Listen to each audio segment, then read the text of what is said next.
అనకాపల్లి జిల్లా నర్సీపట్నంలో red book అరాచకాలు కొనసాగుతూనే ఉన్నాయి. సృష్టి క్షేత్రంలో వైఎస్ఆర్సీపీ నాయకులను అక్రమంగా అరెస్ట్ చేశారు పోలీసులు. మొదట పెట్టిన సెక్షన్లు మార్చి కేసులు నమోదు చేశారు. వైఎస్ఆర్సీపీ పట్టణ అధ్యక్షుడు ఏకా శివతో పాటు సుల్ల నాయుడును అదుపులోకి తీసుకున్నారు. మాజీ ఎమ్మెల్యే గణేష్, ఆయన పిఏ బాబు కోసం గాలిస్తున్నారు. ఈ కేసులో వైఎస్ఆర్సీపీ నాయకులు ఇచ్చిన ఫిర్యాదు మాత్రం పోలీసులు ఎలాంటి చర్యలు తీసుకోలేదు. అంటే వాళ్ళే దాడి చేసి వాళ్ళే మళ్ళీ తిరిగి మా మీద కేసు పెట్టడం జరుగుతుంది.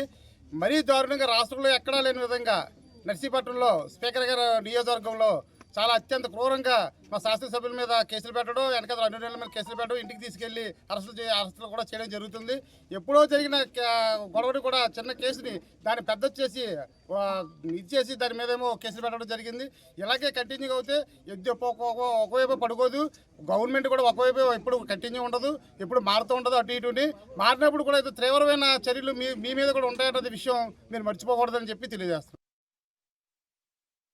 అధికారం ఉందనేటువంటి ఒకే ఒక అహంకారంతో ఈ రోజున పోలీసుల్ని వాళ్ళు అనుకూలంగా వాడుకొని ఎప్పుడో 27వ తారీఖున ఎవరైతే మా ఎక్స్ఎమ్మెల్యే గారు ఉన్నారో ఆయన మీద, ఆయన వర్గీయుల మీద దాడి చేసి ఈరోజు తిరిగి మా కార్యకర్తలు, మా నాయకుల మీద కేసులు పెట్టి జైలుకి పంపించాలనేటువంటి ఒక క్రూరమైనటువంటి దృక్పథంతో ఈవేళ పోలీసులు ఇక్కడికి రావడం జరిగింది.